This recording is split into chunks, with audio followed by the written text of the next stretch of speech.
તો પોલીસ વાળાને કરવાનું હું આમ જવાનું કે પછી નેતાઓ કે એમ જવાનું. આમાંય પોલીસ ભીંયટમાં છે.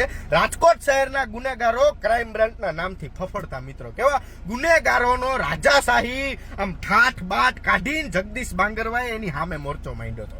એને રાજકીયની બીક નહોતી. જગદીશ બાંગરવા નહીં એનો પરિવાર હતો. જગદીશ બાંગરવાએ રાજકોટના રસ્તા ઉપર નીકળતા તો એને એમ ન થાય કે પેંડા ગેંગમાંથી કે ચડ્ડી બનિયાન ગેંગમાંથી કોક મને ગોળી માર દે, મારા પરિવારને કોઈ ગોળી માર દે, તેથી કોઈ ના બોલ્યા.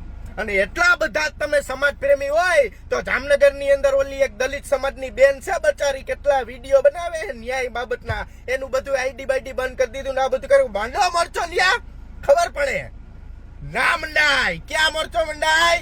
જ્યાં મતની જરૂર હોય. ક્યાં મોરચો મંડાય? જ્યાં જ્ઞાતિ જાતિના વાણા હોય અને જ્ઞાતિથી મત ભેગા કરીને આપણે ચૂંટણી જીતવાની હોય, માહોલ બનાવવાનો હોય, ન્યા બધા કરતું તો ન્યા બધી વાહવાઈઓ થાય તો ટાઈમ મળી જાય.